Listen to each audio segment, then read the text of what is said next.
Greetings, welcome to Dystopia. Mauder lay in the corridor on the floor next to the lift. He pressed his face into the carpet, warmed by the afternoon sun, hoping he might find something of it in yesterday, but it was odourless. He turned over on his back and stretched out. It was an improvement on Hammersmith. He might consider putting in a bid to the developers before they knocked it down. He jumped up with a start as if sounds of movement were groaning from the lift shaft. They were. He stepped back defensively to the floor entrance, his eyes fixed on the lift. When the doors opened, he breathed relief. In the half-darkness, a figure emerged, carrying several bags. She had on a dark brown coat, lapels buttoned across the neck with a black beret. Even though the sun had almost set, he could see more of her face than yesterday, but he was watching her with different eyes. She didn't look concerned that there was no welcoming party to meet her, but moved instead toward the door behind which he was standing. She put the bags down. "You're beautiful," she said as he came out. "I've been waiting all day for this," he said. Their faces moved closer but stopped short. A moment of inertia hung before them. Mauder could still feel a wrongness in his desire, a sense of being misplaced, but it vaporized to nothing and their lips touched. "You felt it too," she said.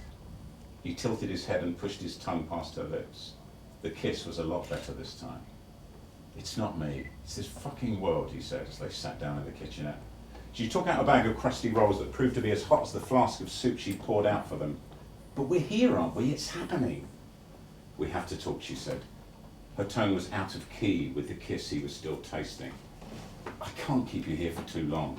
The woman you saw me with yesterday was from my block, wondering where I was going. She knows I have the key to this place. If she sees me here again, she's on the walkway watch, unfortunately. I'm sure she spends most of her day wandering around looking for criminals, though we haven't had any crime in this area for nearly 7 years. It's just lucky she saw me and not you." They ate the soup, but the subject matter seemed to have impaired the flavour. "I'll take risks," he said. "Any risks." She smiled. "You're becoming something of a cult hero at Paulby's. I've heard that Pridge is boasting the two of you were good friends. Though he didn't say that to me, of course." "You interviewed him?" "I have to. You were in my department. I have to go to a police meeting tomorrow. I think they want me to reassure them that the company isn't a hotbed of political activity." She took the plates over to the sink and gestured toward the next room. He followed her. The sun had gone down and the room was now only lit by streetlights and the security lighting across the park from Buckingham Palace. He kneeled in front of her as she sat on the sofa. "Do you think they'll kill me when they find me?" "They may not find you," she said. "I know for a fact that there are many small communities of people who've escaped classification to reach off-limit cities and who run their own lives there." "But I haven't escaped classification," he said. "I'm at 20. "Perhaps we ought to just enjoy the time we have together," she said. "Nothing lasts forever." Thank you, Martin, and good afternoon, everybody. My name's Marko Gasic, historical and political reality check commentator. So welcome to our Dystopia Hour at the Tabard Theatre, and in this 60 minutes we'll be looking at Dystopia, the story so far. I personally have always been fascinated by dystopian visions of alternative realities and their message to us, and so I was very pleased to get the chance to discuss that today with yourselves. But first of all, to look deeper into these issues around dystopian fiction in the last 100 years, small brief for you, Martin. I'd like to introduce our guest and author today, Martin Godleman, a man who's been described as a cross between Charlton Heston and Mel Brooks. You've just been listening to an excerpt from his new dystopian novel, 1909, which is a book set in the year 2350, when the calendar is set to run backwards for reasons that will become obvious as you read the book. Now I'd like to invite him to tell us more. Thank you all particularly for resisting the lure of A.N. Wilson talking about the Bible and Michael Parker teaching you how to sell yourself when it really matters. I wouldn't have missed those two, so thank you. Dystopian fiction, well, it's a fiction that obviously describes a different world to the one we're living in, but usually with references to that world. Yesterday, as you probably won't have missed, Jeremy Corbyn, Labour's sometime stalking horse, was elected leader of the party. Who could have predicted that, even the day after Miliband lost the election? So what I'm saying is, if you can't predict something in politics in 30 days or so, what chance have you got of predicting it over 30 years? And yet people still try to do it. Oscar Wilde always said that to define is to limit. Well, in that case, we're going to limit. We're trying to focus on what dystopia is. When we first decided we were going to try and have a go at this, it became really, really difficult because the idea of what dystopia is depends, of course, on where you're reading the book, where you got the book from, what year it is. So those other factors clearly influence the whole idea of it. The term utopia, and I apologise if this is stuff that is already residing in your head for many years, but coined originally by Thomas More in 1551, so even pre-Shakespeare. But the problem is that utopia, there is of course utopia in Greek, which is no place, and utopia, EU, which is a great place. So clearly, if we're talking about the no place, utopia isn't quite the place you might want it to be, if you like.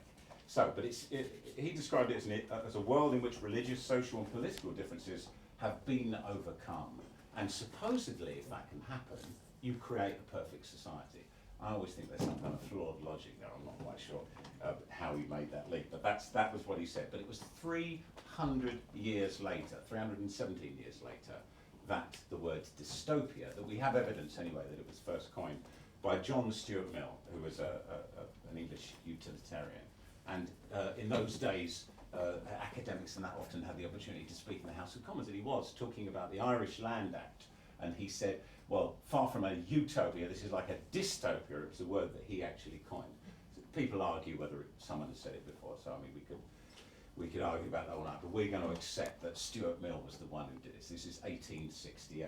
So just a little bit after that, you've got H.G. Wells. So you can kind of see where this is going. You've got also industrialization. So this incredible movement in a country. If you think about how incredible the 20th century was, or the 19th century also, a pretty amazing century, and obviously academics and writers were trying to respond in their own way to this forbidding industrial monolith that they saw.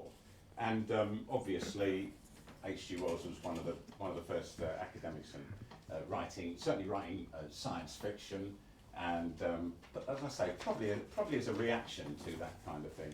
But he wrote some wonderful short stories, and some that you say, well, are they dystopia or are they not? The one we think, or the one I'm particularly going to draw upon, or we're going to look at, is The Sleeping Man, it was called, if any of you have read it. In 1929, Fritz Lang makes the film Metropolis, so there's a lot going on between those years, the late 19th century with Wells writing, and obviously when we're getting the first films, and his was the first real dystopian film as such.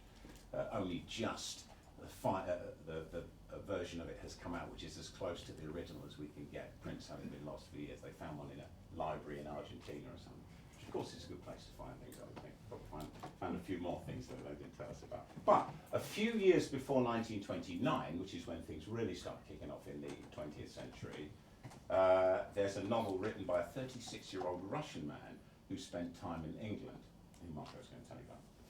Yeah, his name was Yevgeny Zamyatin, and he wrote a novel called We.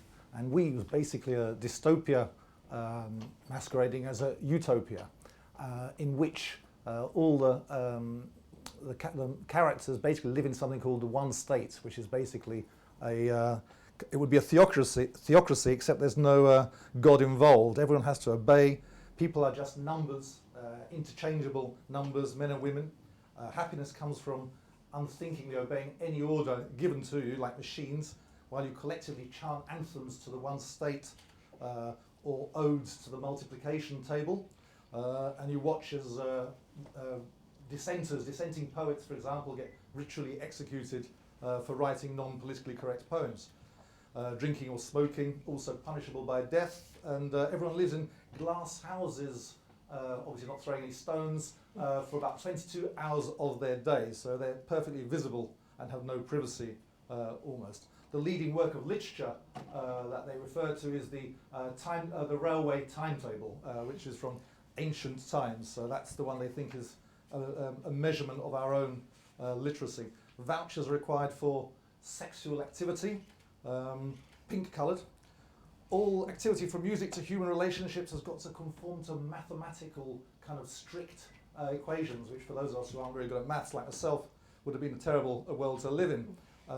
The main character, faced with a female who doesn't really belong to any of these stereotypes, finds difficulty in absorbing and describing her. He first calls her x, and then he calls her the square root of -1, because he always had a problem with the square root of -1 and always wanted to get away from it.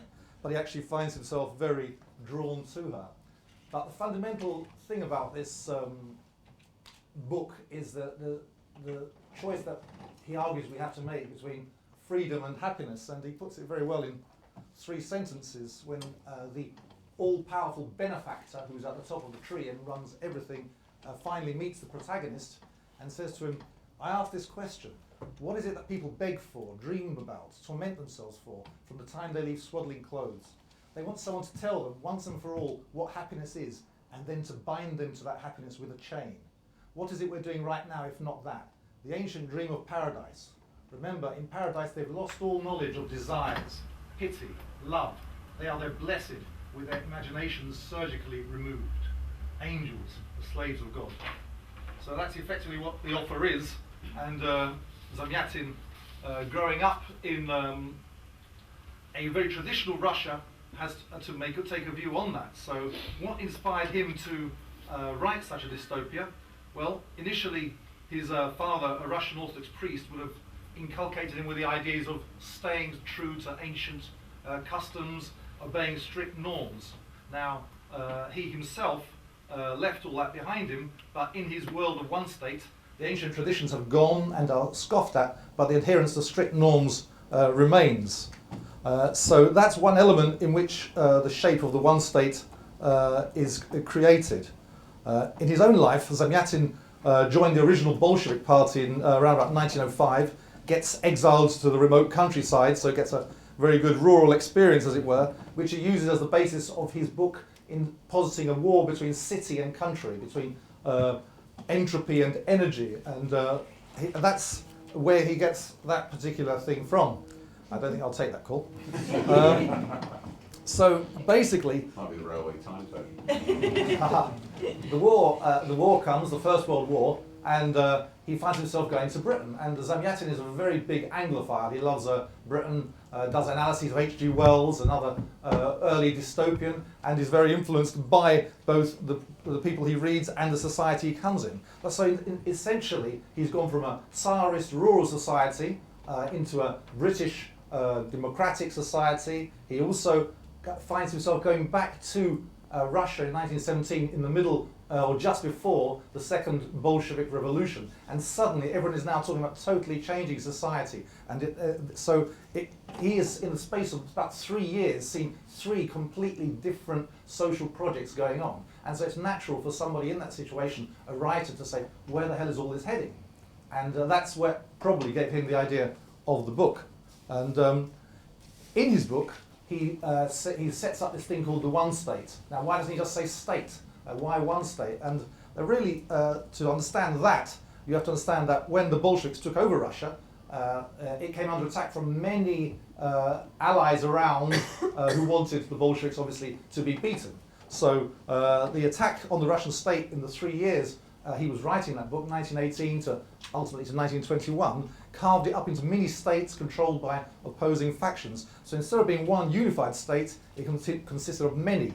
And the battle for the Bolsheviks was to take power and convert it into one unified state. And interestingly, in the Russian, the word for the one state is Yedino Gosudarstvo, which means not just one, but Gosudarstvo means state, and the Yedino means one or single or unified. So that's why it was so important to have an undivided state that the book then has its machine-like people celebrating.